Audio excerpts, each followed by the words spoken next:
So good morning students, welcome back. Today we'll discuss the second case in projectile motion. As you know, last time we did the path of projectile and we found it is a parabolic path. Okay. Now so let's start with the second case. Time of ascent. What is time of ascent? Time taken to reach at highest point during projectile motion is said to be time of ascent. So from O to B, this B point is said to be the time of ascent. Time taken in this reaching from O to B is called time of ascent. Time taken to reach at highest point.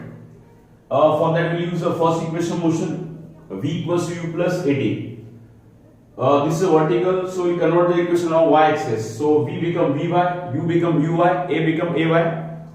Velocity on y-axis, acceleration on y-axis. We know Vy is called final vertical velocity, that is 0. Uy, vertical component velocity, U sin theta. Acceleration Ay, we are throwing the object opposite to gravity. We know Ax is 0 and Ay equals to what? Minus g. Minus gt come at that side, plus gt. We have to find time, U sin theta by g. So what is the time of ascent? Time taken to reach at highest point, U sin theta by g. And same time taken, object will take same time to come to ground, okay, to reach the ground. So time of ascent and time of descent are equal. So now third case is time of flight. What is time of flight? Total time during projectile motion. Okay, from O to, again we can take A point. From O to A and then B. This total time is called time of flight. That is time of ascent plus time of descent.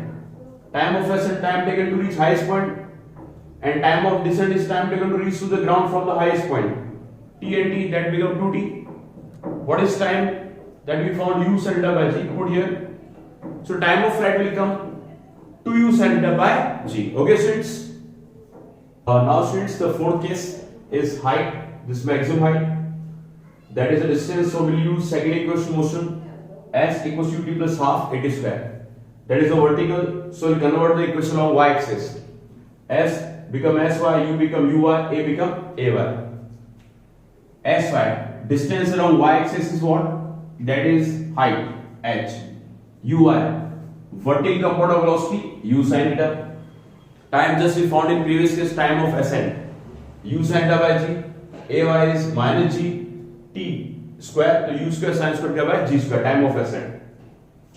G to g square cancel out. What is common? U square, U into U, U square, sin into sin, sin square theta. We'll take common as U square sin square theta by g, 1 minus half.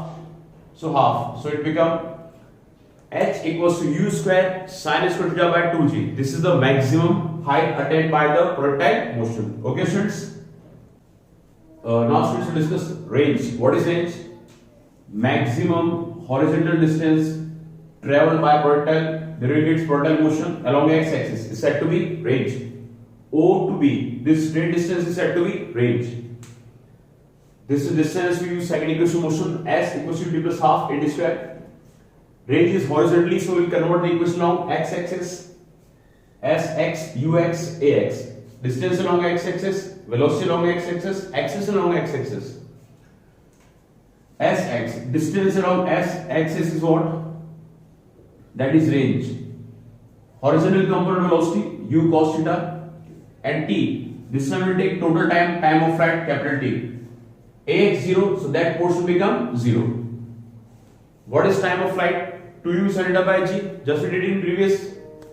U into U, U square, 2 sin theta cos theta. We know the trigonometric formula. Sin 2 theta having the formula 2 sin theta cos theta. That's why 2 sin theta cos theta becomes sin 2 theta. So finally what we get? R equals to U square sin 2 theta by g. This is the range.